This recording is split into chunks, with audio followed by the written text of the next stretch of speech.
আল্লাহ রাব্বুল আলামিন আমাদেরকে নির্দেশ করেছেন। তুমি কি দেখো নাই যে আল্লাহ তাআলা কি আচরণ করলেন? পিএসপি নিবেদিত জুম্মাবারের ইসলামী অনুষ্ঠানমালা, পরিচালনা নাহিদুল ইসলাম অপু। দেখুন প্রতি শুক্রবার বেলা 11টা 50 চোখ রাখুন এটিএন বাংলায়।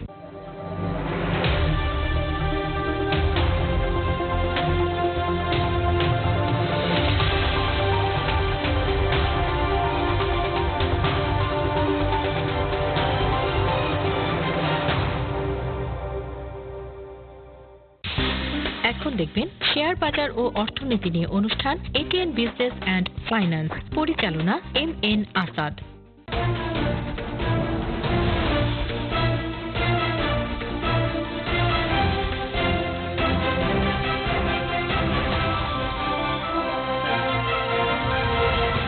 স্বাগত জানাচ্ছি এটিএন বাংলার নিয়মিত আয়োজন এটিএন বিজনেস অ্যান্ড ফাইন্যান্স থেকে। আমি আছি আপনাদের সাথে করবী জাহান নিতু। আজকে আমরা কথা বলবো ব্যবসায় বান্ধব ব্যাংক বিষয় নিয়ে। আজকে আমরা আমাদের এটিএন বাংলার স্টুডিওতে একজন বিশেষ অতিথিকে আমন্ত্রণ জানিয়েছি, যিনি 5 দশক ধরে ব্যাংকিং সেক্টরের সাথে কাজ করছেন। আমি আপনাদের সাথে তাদের পরিচয় করিয়ে দিচ্ছি। আমাদের সাথে আজকে উপস্থিত আছেন মোহাম্মদ আব্দুল মান্নান, মাননীয় চেয়ারম্যান ফার্স্ট সিকিউরিটি ইসলামী ব্যাংক পিএলসি। আসসালামু আলাইকুম স্যার, আপনাকে অনেক অনেক ওয়েলকাম করছি আমাদের এটিএন বাংলা স্টুডিওতে। আপনাকে ধন্যবাদ আমাকে এখানে আনার জন্য, দর্শকদের সামনে হাজির করার জন্য। জি, আমরা আজকে ব্যাংকিং সেক্টর নিয়েই কথা বলবো। বর্তমান পরিস্থিতিতে অর্থনীতি ধ্বংসের মূল কারণ হিসেবে ব্যবসায়ীরা বলে থাকছে ব্যাংক। এই বিষয়ে আপনি একটু যদি আমাদেরকে বিস্তারিত জানাতেন। জি, আপনাকে ধন্যবাদ। এটা এই মুহূর্তে সবচেয়ে বার্নিং একটা প্রশ্ন। ব্যাংকিং খাত নিয়ে ব্যাপক আলোচনা হচ্ছে। খবরের কাগজ খুললেই আমরা দেখতে পাবো কোনো না কোনো ব্যাংকের যা হওয়ার কথা ছিল তা না হয়ে অন্য কিছু ঘটে গেছে ব্যাংকিং সেক্টরে। কিছু কিছু লোকের নামও এসেছে যে এই ব্যাংকগুলোর ক্ষতিগ্রস্ত হওয়ার পেছনে কিছু পরিবারকে দায়ী করা হচ্ছে, সামনে এসছে। আসলে আপনি যে জানতে চেয়েছেন যে ব্যাংক দায়ী কিনা, ব্যাংক অ্যাজ এন ইনস্টিটিউশন, এটার তো একটা পদ্ধতিগত গভর্নেন্সের বিষয় ছিল। তো সেই গভর্নেন্সটা যারা করেন, ম্যান বিহাইন্ড দি মেশিন, যারা পরিচালনা করেন বা ব্যবস্থাপনা যারা করেন, যারা কর্মী, তারাই কিন্তু ব্যাংক চালান। তারা যে ধরনের মানুষ হবেন, ব্যাংক সেই ধরনের হবে। নীতি নিয়ন্ত্রণের বিভিন্ন পদ্ধতি আমাদের ব্যাংকিংয়ে রয়েছে এবং ব্যাপকভাবে রয়েছে। ব্যাংকিংকে বলা হয় সবচেয়ে বেশি ওয়েল ম্যানেজড একটা ইনস্টিটিউশন। সবচেয়ে বেশি ব্যবস্থাপনা এই ব্যাংকিং কার্যক্রমের মধ্যে থাকে। কিন্তু আনফর্চুনেটলি এই সবগুলো বিষয়কে কিভাবে পাশ কাটিয়ে আমাদের ব্যাংকিং খাত এটা মোটামুটিভাবে একটা দুর্বৃত্তায়নের শিকার হয়েছে। এটা বরং আমি তো কখনো কখনো এইভাবে বলি যে বাংলাদেশের ব্যাংকিং খাতে যে দুর্বৃত্তায়ন ঘটেছে সাম্প্রতিক বছরগুলোতে, এটা দুনিয়ার ইতিহাসে নজিরবিহীন।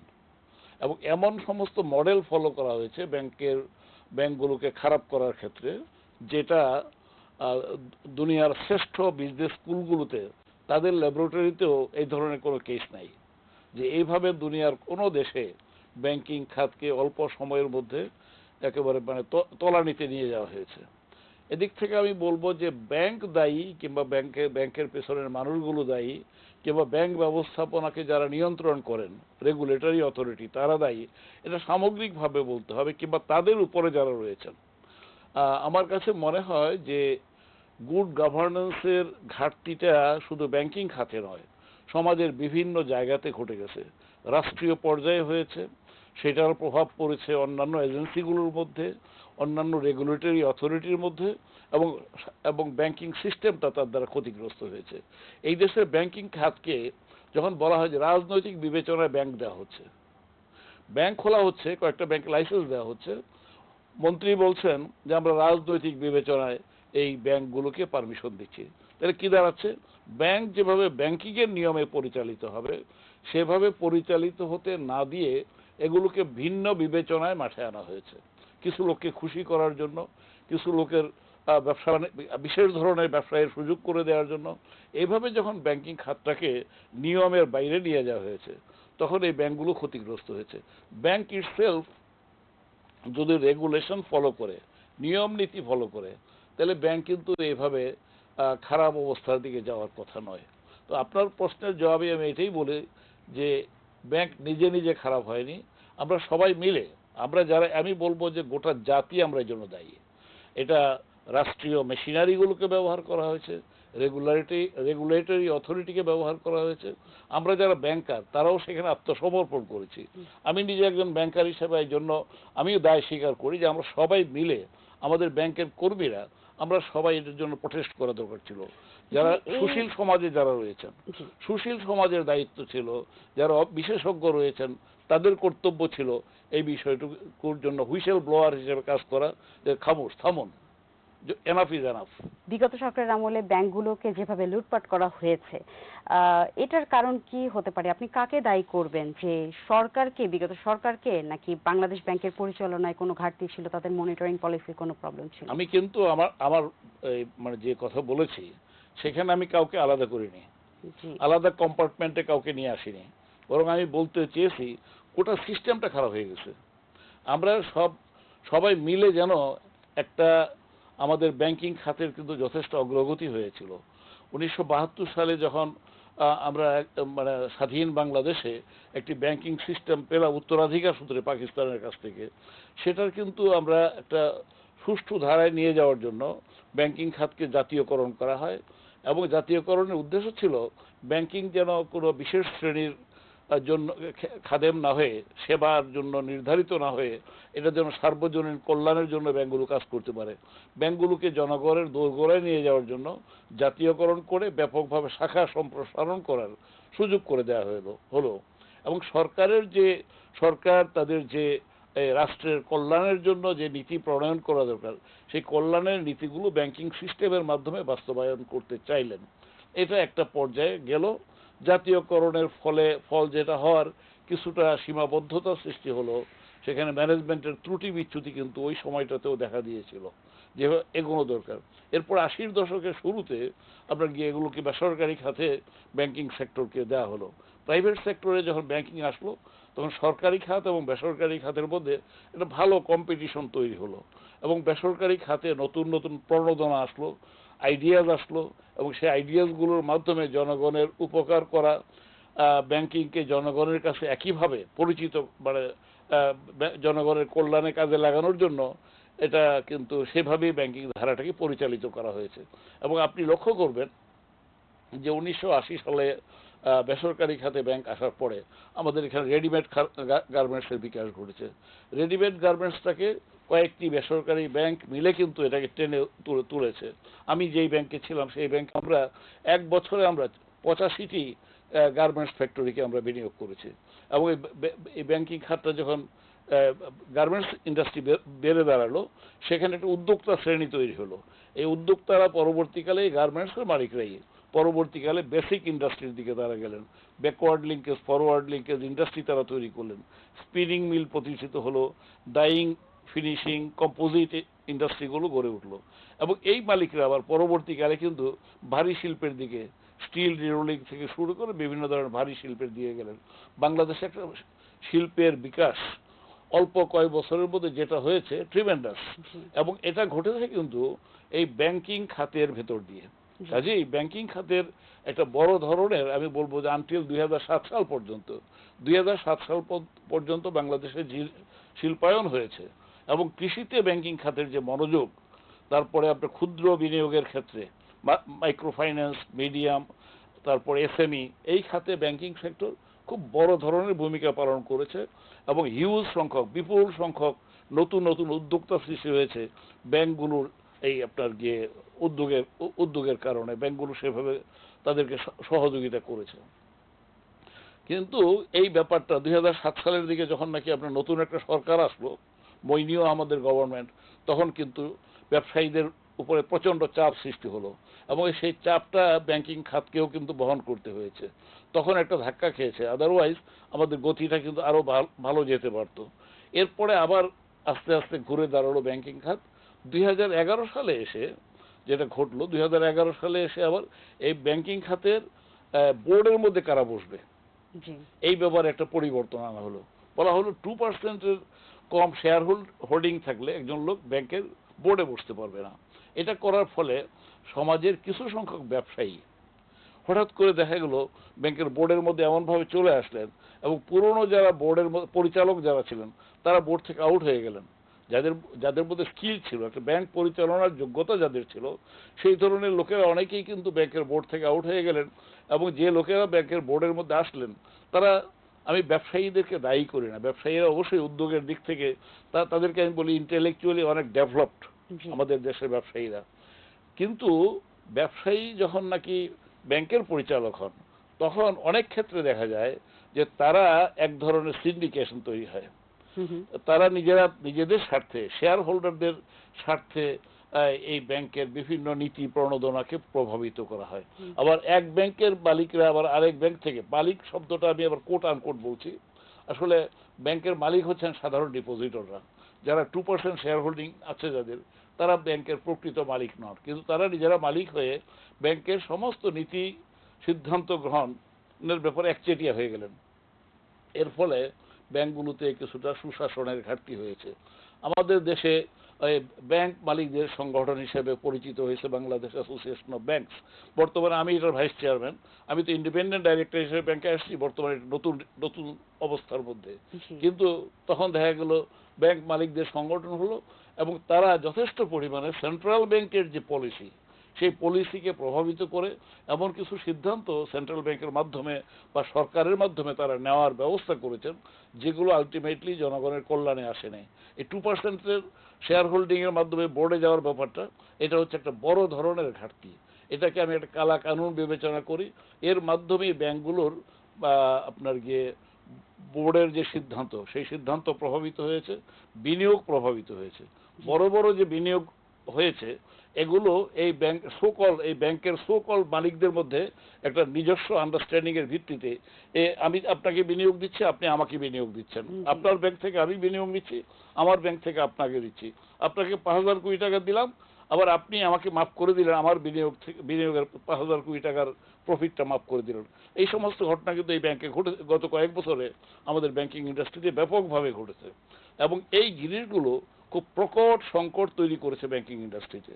এবং শেষ পর্যন্ত আমরা কি দেখলাম, আপনি দেখুন 2017 সালে আমরা দেখলাম এক ব্যক্তিকে সুযোগ করে দেওয়া হলো একটা ব্যাংক দখল করার জন্য।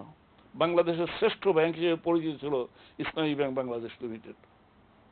2017 সালের 5ই জানুয়ারি এই ব্যাংকের চেয়ারম্যান, ভাইস চেয়ারম্যান এবং এমডিকে জোর করে কাগজে সই করিয়ে নেওয়া হলো, রিজাইন করানো হলো, করিয়ে ব্যাংকটা দখল করলো। এবং সেই দখলদারিত্ব, আপনি যে প্রশ্ন করেছেন কারা দায়ী, এক তো হলো যে এই দখল করানো, এই যে জোর করে সিগনেচার আদায় করা, এটার সাথে যে মেশিনারি জড়িত ছিল সেটা ছিল একটা গোয়েন্দা সংস্থা। তো গোয়েন্দা সংস্থার সাথে সম্পর্ক যদি বলি সরকারের, আপনি কিভাবে কি জবাব দেবেন? তাহলে বোঝা গেল এর সাথে সরকার জড়িত এবং সরকারের মাধ্যমে গোয়েন্দা সংস্থা ব্যবহৃত হয়ে তারপরে একটা বিশেষ পরিবারের হাতে ব্যাংকটা তুলে দেওয়া হলো। কয়েক মাস পরে দেখা গেল তারা সোশ্যাল ইসলামী ব্যাংক দখল করে নিল। এরপরে দেখা গেল যে একই ব্যক্তি, এক পরিবার 7টা-8টা ব্যাংকের মালিক হয়ে গেল। তার মানে হচ্ছে এই যে ঘটনাটা ঘটলো, এটা ঘটেছে প্রথমত হচ্ছে সরকারি মেশিনারি এখানে ব্যবহৃত হয়েছে এবং এই কাজটি করতে সেন্ট্রাল ব্যাংকের পক্ষ থেকে এটাকে সহযোগিতা করা হয়েছে। আমার যেদিন নাকি আমাকে যেদিন জোর করে কাগজে সই করিয়ে নেওয়া হলো ক্যান্টনমেন্টে বসিয়ে, সেদিন কিন্তু রাত 11টা পর্যন্ত তৎকালীন গভর্নর ফজলে কবি সাহেব সেন্ট্রাল ব্যাংকে, বাংলাদেশ ব্যাংকে অফিস করেছেন। আমি তো এটাকেই চ্যালেঞ্জ করি যে এখানে কার ভূমিকা কতটুকু ছিল আপনারা বুঝতে পারছেন। এই জিনিসগুলো এখন বন্ধ হয়েছে এবং একটা অনাকাঙ্ক্ষিত, যেটা দুনিয়ার ইতিহাসে দুনিয়ার কোনো সেন্ট্রাল ব্যাংক, বাংলাদেশ ব্যাংকের গভর্নর পালিয়ে গেছেন এই 5ই আগস্টের পরে, ঘটনার পরে, বিপ্লবের পরে। এটা দুনিয়ার ইতিহাসে কি আপনি কখন দেখেছেন যে একজন গভর্নর পালিয়ে যান? গভর্নরের পজিশনটা অত্যন্ত স্যাংটিটি সম্পর্কে একটা পবিত্র পজিশন। এই জায়গাটাকে কলঙ্কিত করা হয়েছে বাংলাদেশের। কাজেই বাংলাদেশের ব্যাংকিং ইন্ডাস্ট্রির যে বর্তমান দুরবস্থা বা বর্তমান যে অবস্থা, এই অবস্থাটা সৃষ্টি করা হয়েছে মনে হয় যেন সবাই মিলে হাতে ধরে একটা ভালো জিনিসকে ধ্বংস করা হয়েছে, এদের একটা অবস্থা। আপনি তখন ইসলামী ব্যাংকের কথা বলছিলেন, আপনি তো দীর্ঘদিন সেখানে ম্যানেজিং ডিরেক্টর ছিলেন, তো এই ইসলামী ব্যাংকের এই পরিস্থিতি হওয়ার কারণ কি, কেন এই হাল হলো? আমি তো বললাম যে এই হাল হলো। এই ব্যাংকটি আমি দাবি করি যে এই ব্যাংকের একদম জন্মলগ্ন থেকে আমি ইসলামী ব্যাংকের সাথে ছিলাম। 1983 সালে আমি জনসংযোগ কর্মকর্তা হিসেবে ইসলামী ব্যাংকে যোগদান করি এবং ইসলামী ব্যাংকের সকল কার্যক্রম, মোটামুটি সকল নীতি সিদ্ধান্ত থেকে শুরু করে এর পরিচালনগত এবং পদ্ধতিগত সমস্ত বিষয়ের সাথে আমার ব্যক্তিগত সরাসরি সম্পর্ক ছিল। এই ব্যাংক জনকল্যাণের জন্য শুরু থেকে আগাগোড়া অত্যন্ত ভালো সিদ্ধান্ত নিয়েছে এবং ইসলামী ব্যাংকের 1983 সালে প্রতিষ্ঠার পরে 1984 সালেই এই ব্যাংকে ইন্ডাস্ট্রিয়াল শিল্পে বিনিয়োগ, বাণিজ্যে বিনিয়োগ, রেডিমেড গার্মেন্টসে বিনিয়োগ, রিয়েল এস্টেট সেক্টরে বিনিয়োগ, তারপর গ্রামীণ অর্থনীতিকে এগিয়ে নেওয়ার জন্য কৃষিতে বিনিয়োগ, পল্লী বিনিয়োগ, এই ধরনের বিভিন্ন মুখী এবং প্রবাসীদের কল্যাণের জন্য পদক্ষেপ নেওয়া সেই 1983 সালে ইসলামী ব্যাংকের পক্ষ থেকে এগুলো নেওয়া হয়েছে। এবং সেই জিনিসগুলো কিন্তু ইসলামী ব্যাংক যদিও তখন একটা ছোট্ট মডেল ছিল, কিন্তু পরবর্তীকালে এই ব্যাংকের মাধ্যমে সেই জিনিসগুলো বাস্তবায়িত হয়েছে। 2016 সালে যখন ইসলামী ব্যাংকটা দখল করা হয় তখন এই ব্যাংকটি বাংলাদেশের শ্রেষ্ঠতম ব্যাংক ছিল। এই ব্যাংকটা যেমন সাইজের দিক থেকে সবচেয়ে বড় ছিল, এই ব্যাংকটার অবদান, সামাজিক অবদান, অর্থনৈতিক অবদান এই ব্যাংকটি সবচেয়ে বেশি ছিল।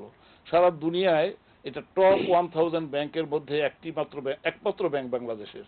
সেটি বাংলাদেশের মর্যাদাকে এই ব্যাংক বিশ্ববাসীর সামনে তুলে ধরেছে। জি, আমরা যদি এখন একটু ঋণ নিয়ে কথা বলি, যে বর্তমান ব্যবসায়ীরা ব্যবসা পরিচালনার জন্য কোন কোন ঋণ পাচ্ছেন এবং আপনারা কি এখন মানে শুধুই আপনাদের ক্লায়েন্টদেরকে তেলে মাথায় তেল দিচ্ছেন নাকি নতুন ব্যবসায়ীদের কোনো সুযোগ করে দিচ্ছেন? এটা আপনি খুব গুরুত্বপূর্ণ কথা বলেছেন। এটা নির্ভর করে এটা যদি আমাদের কারা কারা ব্যাংক পরিচালনা করছে। আমি সেই জায়গাতে আসছি যখন এই ধরনের দখল বাণিজ্য হয়নি ব্যাংকিং সেক্টরে, তখন কিন্তু এই ব্যাংকগুলোর যদি আপনি স্বাস্থ্য দেখবেন যে ইসলামী ব্যাংক বাংলাদেশ লিমিটেড তখন রুরাল ডেভেলপমেন্ট স্কিমের মাধ্যমে প্রায় আপনার 20,000 গ্রামে 20 লক্ষ পরিবারের মধ্যে তারা কার্যক্রম পরিচালনা করছে। অতি দরিদ্র মানুষদেরকে, যার খুব সামান্য বিনিয়োগ নেওয়ারও সামর্থ্য ছিল না, এই ধরনের লোকদেরকে খুঁজে বের করে তাদেরকে সামর্থ্যবান করা হয়েছে। 5,000 টাকার বিনিয়োগ দেওয়া হয়েছে, তারপর আস্তে আস্তে তাকে 50,000 টাকার বিনিয়োগ দেওয়া হয়েছে, 50,000 থেকে তাকে 5 লাখ টাকার বিনিয়োগের মধ্যে উত্তীর্ণ করা হয়েছে। এইভাবে ফ্যামিলিগুলোকে আপলিফটমেন্ট করা হয়েছে। সেখানে আমরা আপনার স্যানিটারি ল্যাট্রিনের ব্যবস্থা করেছি গ্রামে গ্রামে। আমরা আপনার সেফ ড্রিঙ্কিং ওয়াটারের জন্য আমরা টিউবওয়েল করে দিয়েছি। তারপর প্রি প্রাইমারি স্কুল আমরা কায়েম করে দিয়েছি গ্রামে গ্রামে। এর ফলে এগুলো করেছি আমরা চ্যারিটি থেকে, একই সাথে ফাইন্যান্সিং করেছি, অন্যদিকে আমরা চ্যারিটি করেছি। এটাকে আমরা বলেছি ফিনান্স প্লাস।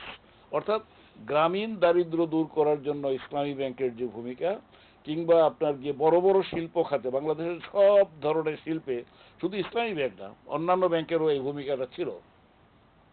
তো এর মাধ্যমে আমরা যেটা করছিলাম, মোটামুটিভাবে জনবান্ধব একটা ব্যাংকিং ধারা কিন্তু বাংলাদেশে তৈরি হয়েছিল।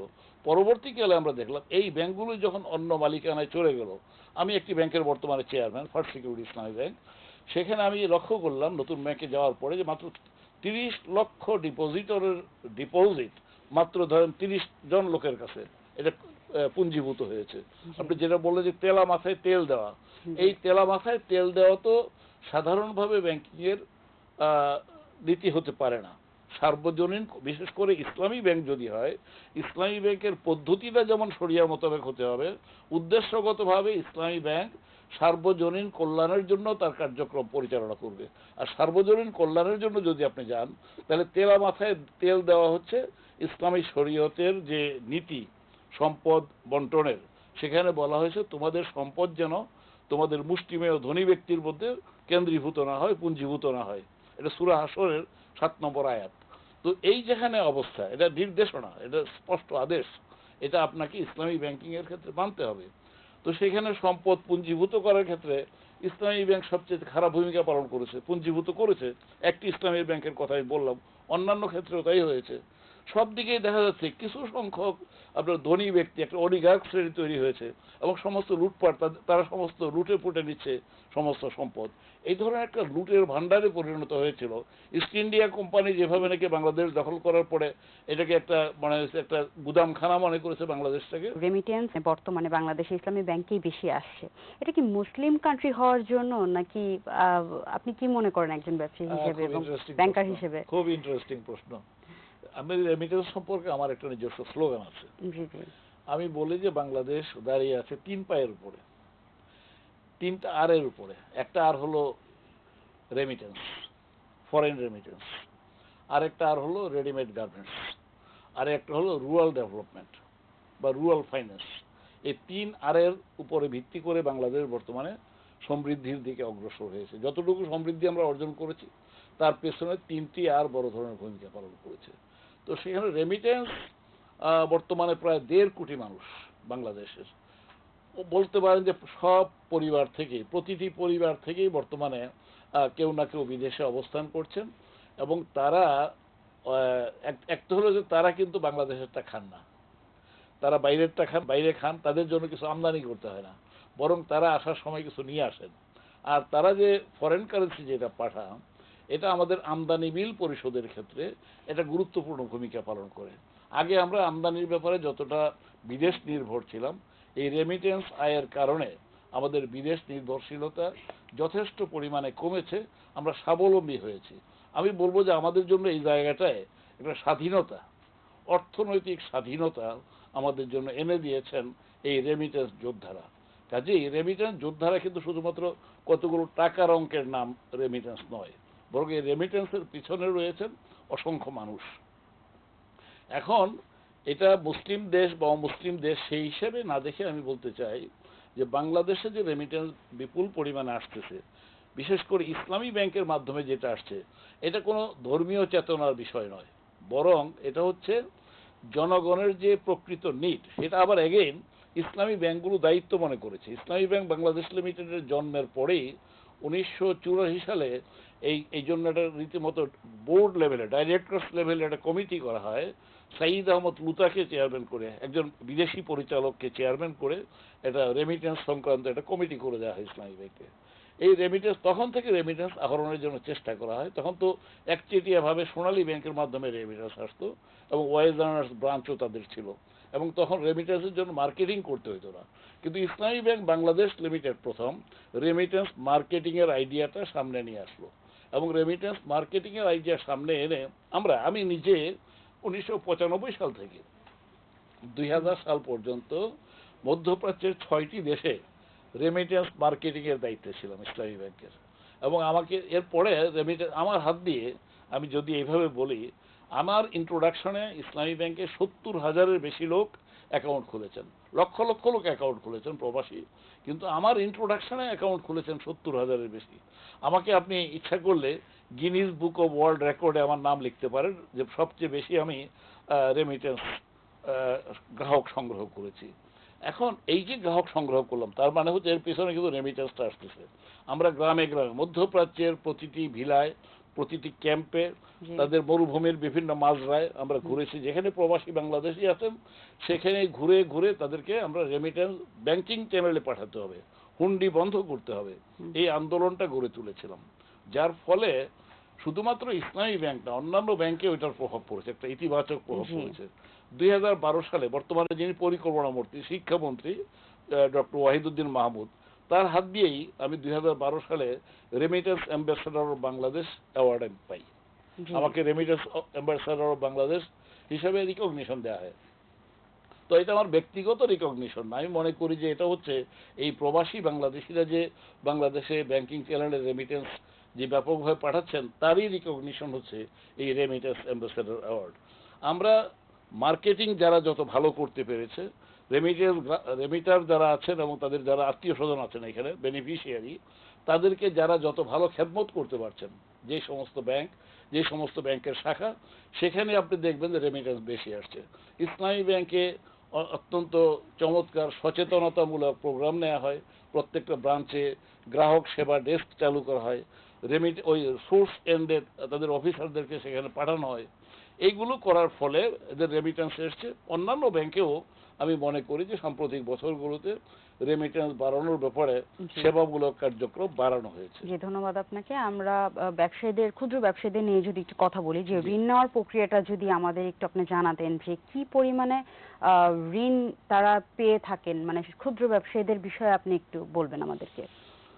আমি শুরুতে আপনাকে বলছিলাম ক্ষুদ্র ব্যবসায়ীদেরকে আমি নিজে যখন বিনিয়োগ বিভাগের দায়িত্ব প্রাপ্ত হলাম 2007 সালে, তখন আমি দেখলাম যে যদিও ইসলামী শরিয়া মোতাবেক পরিচালিত একটি ব্যাংক, পদ্ধতিগতভাবে আমরা সুদমুক্ত, কিন্তু আমি দেখলাম যে উদ্দেশ্যগতভাবে আমরা পুরোপুরিভাবে শরিয়া ভিত্তিক বলে মনে হলো না আমার কাছে। কেন? যে আমি দেখলাম যে আমাদের প্রায় অলমোস্ট 93% এই ব্যাংকের, ইসলামী ব্যাংকের ডিপোজিটের 93% deposit has been concentrated in say 700 hands. মাত্র 700 লোকের কাছে 100 কোটি টাকার বেশি করে ডিপোজিট করা হয়েছে, বিনিয়োগ করা হয়েছে, এবং 93% এই ধরনের বিনিয়োগ। তো আমি বললাম যে এটা কনসেন্ট্রেশন অফ ওয়েলথ হয়েছে, সম্পদ পুঞ্জীভূত হয়েছে কিছু সংখ্যক লোকের কাছে। তখন আমি এই বিষয়টাকে চেষ্টা করেছি সব লেভেলে আলাপ আলোচনা করে, বোর্ড আমাকে সমর্থন করেছেন, সহযোগিতা করেছেন। আমরা বিনিয়োগটা উপরের দিকে বিনিয়োগ বন্ধ করি নাই বা কমাইনি। আমরা নতুন যে সমস্ত ডিপোজিট এসছে সেই ডিপোজিটগুলোকে চেষ্টা করেছি নিচের দিকে প্রবাহিত করতে। ছোট বিনিয়োগের দিকে গেছি আমরা, এসএমই বিনিয়োগে গেছি, মিডিয়াম সাইজের বিনিয়োগ, স্মল সাইজের বিনিয়োগ, এমনকি মাইক্রো ফাইন্যান্স যেগুলো, সেগুলোর দিকে আমাদের ওই সময়টাতে ব্যাপকভাবে বিনিয়োগ বাড়িয়েছে। আপনাকে বলতে চাই, এটা শুধু একটা ব্যাংকের ব্যাপার নয়, সেন্ট্রাল ব্যাংকের পক্ষ থেকে এই প্রণোদনা রয়েছে কৃষি বিনিয়োগ এবং এই ধরনের মিডিয়াম সাইজ বা স্মল সাইজের বিনিয়োগের ব্যাপারে গভর্নমেন্টের পক্ষ থেকে কিন্তু যথেষ্ট পরিমাণে উৎসাহ দেওয়া হয়। কখনো কখনো সেই উৎসাহটা যথেষ্ট পরিমাণে শক্তি পেয়েছে, এবং এই ব্যাংকগুলোকে যারা এইদিকে প্রবাহিত করবে না তাদের সম্পদ, তাদেরকে জরিমানা করারও ব্যবস্থা করা হয়েছে। বর্তমান সময়ে আমি মনে করি যে এটাকে আরো জোরদার করা দরকার, যাতে নাকি ব্যাংকগুলো, যেমন আমি একটু আগে বললাম যে 30 লক্ষ ডিপোজিটরের টাকা 30 জন লোকের কাছে কনসেন্ট্রেট করবেন, এটা কি ধরনের কথা? আমি ফার্স্ট সিকিউরিটি ইসলামী ব্যাংকের চেয়ারম্যানের দায়িত্ব নেওয়ার পরে প্রথম যে বিজ্ঞাপনটা ছাপলাম, সেই বিজ্ঞাপনের মধ্যে প্রথম বাক্যটাই হলো যে শাখার ডিপোজিট সেই শাখায় বিনিয়োগ করতে হবে। অর্থাৎ আপনার যে রংপুর এলাকায় একটা মানে অনেকটা গরিব প্রবণ এলাকায় মনে করেন যে পরিমাণ ডিপোজিট আছে, যে পরিমাণ ডিপোজিট আহরণ করা হলো, সেই টাকাটা আপনি পাঠিয়ে দিচ্ছেন ঢাকা এবং চট্টগ্রামে। আমাদের দেশের টোটাল ডিপোজিটের অলমোস্ট 80% ঢাকা এবং চট্টগ্রামে কনসেন্ট্রেট হয়ে আছে। আমাদের আইন করা দরকার যে গ্রামীণ ডিপোজিট গ্রাম এলাকায় বিনিয়োগ করতে হবে, এটা বাধ্য করতে হবে। যমুনা নদীর ওই পারের ডিপোজিট যেন এই পারে না চলে আসে, বরং যমুনার ওপারে উত্তর জনপদে এই ডিপোজিটটা ব্যবহার হবে। তেমনিভাবে বরিশাল, যশোর, খুলনা, কুষ্টিয়া ওই এলাকার যে ডিপোজিট সেটা ওই এলাকায় বিনিয়োগ করতে হবে। এইভাবে যদি আপনি একটা বাধ্যবাধকতা ব্যাংকগুলোর উপর আরোপ করেন, তখন দেখবেন যে গ্রামীণ এলাকায় আপনার যে জিওগ্রাফিক্যাল লোকেশন ওয়াইজ একটা ডিস্ট্রিবিউশন হবে বিনিয়োগের। তেমনিভাবে ইকোনমিক পারপাস, কোন পারপাসে বিনিয়োগ করবে, বিলাস সামগ্রীতে বিনিয়োগ করবে নাকি বেসিক নিড পূরণ করে সেই ধরনের খাতে বিনিয়োগ করবে। আপনি যেই বিনিয়োগে বেশি সংখ্যক লোকের কর্মসংস্থান হয় সেই ধরনের বিনিয়োগের দিকে আমাদের বেশি গুরুত্ব দেওয়া দরকার। যেই বিনিয়োগ অনেক বেশি টাকা দিয়ে আপনি, দেখা গেল যে 100 কোটি টাকা দিয়ে একটা প্রজেক্ট করলে মাত্র 10 জন লোক এটা চালাইতে পারে, এটা হচ্ছে ক্যাপিটাল ইন্টেন্সিভ। তো বাংলাদেশের জন্য ক্যাপিটাল ইন্টেন্সিভ ইন্ডাস্ট্রি আমি ভায়াবল মনে করি না, যথাযথ মনে করি না। আমি একটা মনে করেন একজনকে একটা 5 কোটি টাকা দামের গাড়ি আপনি বিনিয়োগ করলেন, আর সেই 5 কোটি টাকা দিয়ে আপনি 10টা বাস কিনে নিতে পারেন। 10টা বাস হলে ঢাকা থেকে বীরপুর থেকে গুলিস্তান পর্যন্ত এই 50 জন লোক 10 বার আসা যাওয়া করবে। এতে করে এটার যে ব্যবহার এটা অনেক বাড়বে। এবার প্রত্যেকটা জায়গায় আমাদেরকে ব্যাংকারদের যারা নীতি নির্ধারক তাদেরকে প্রত্যেকটা জায়গায় হাত দিতে হবে। সংস্কারটা ব্যাংকিং সেক্টরে অনেক সংস্কার দরকার, নীতি সিদ্ধান্তের ক্ষেত্রে নীতিগতভাবে অ্যাক্ট দরকার, কিন্তু তার পাশাপাশি এই যে ব্যাংকিং ইন্ডাস্ট্রি এরা কার জন্য কাজ করবে? এটা কি শুধুমাত্র কিছু আপনার শেয়ার হোল্ডারদের ডিভিডেন্ড বাড়ানোর জন্য এই ব্যাংকাররা কাজ করবে, নাকি আপনার প্রান্তিক জনগোষ্ঠীর তাদের যে আয় সামর্থ্য বাড়ানো, তাদেরকে তুলে আনা, তাদের উদ্যোক্তা হিসেবে গড়ে তোলা, সেজন্য তারা কাজ করবে? তাদের গরিব মানুষদের ক্ষমতায়নের জন্য কাজ করবে, নারীর ক্ষমতায়নের জন্য কাজ করবে। এগুলো কি আপনার ভবিষ্যৎ পরিকল্পনা আপনার ব্যাংকিং? এটা অলরেডি আমাদের বিভিন্ন ব্যাংকের কিন্তু এই প্রোগ্রামগুলো আছে, এগুলোকে জোর দেওয়া উচিত। এটার জন্য অ্যালোকেশনটা বাড়ানো দরকার। আপনি মনে করুন যে আপনার এই প্রোগ্রামগুলো বলছি, আমার ব্যাংকে মনে করেন 40টা প্রোগ্রাম আছে, কিন্তু সেগুলো বাস্তবায়িত হয়নি, তাহলে লাভটা কি হলো? এইগুলোতে যাতে নাকি অ্যালোকেশনটা ঠিক মতো হয়, বাজেটারি অ্যালোকেশন, প্রত্যেক ব্যাংকের নিজস্ব একটা অ্যালোকেশন থাকতে হবে যে আপনি কৃষিতে কত % বিনিয়োগ করবেন, আপনি ক্ষুদ্র বিনিয়োগ কি পরিমাণ করবেন, ওই যে মানে গ্রামের মহিলা যারা আছেন ছোটখাটো কাজ করে খান, তাদেরকে ভালো উদ্যোক্তা হিসেবে গড়ে তোলার জন্য আপনি কি পরিমাণ বিনিয়োগ করবেন, এই জিনিসগুলো বাধ্যবাধকতার মধ্যে আনতে হবে। সেন্ট্রাল ব্যাংকের কাছে তাদের জবাবদিহি থাকতে হবে, এবং এটা যদি তারা করতে না পারেন, টার্গেট হাসিল করতে না পারেন, তাহলে তাদেরকে জরিমানা করা হবে, তাদের ব্যাপারে শাস্তিমূলক ব্যবস্থা নেওয়া হবে। এইভাবে প্রথমত একটা বাঁধন কষণ দরকার। এরপরে যখন এই ব্যাংকাররা আমরা যখন বুঝতে পারবো এতে করে আমার দেশের কল্যাণ এবং ব্যাংকার হিসেবে আমার নিজেরও কাজের সার্থকতা এটাই। আমি কয়েকজন মালিকের সকল মালিকের আপনি তাদের তলপি বহন করার চাইতে সাধারণ জনগণের কাছে সেবা নিয়ে যেতে পারাটা আমার জীবনের সার্থকতা। আমি একজন শিক্ষিত মানুষ হিসেবে আমার যে সমাজে কন্ট্রিবিউশন রাখা দরকার, সেই ক্ষেত্রে এটাই হবে আমার সার্থকতা।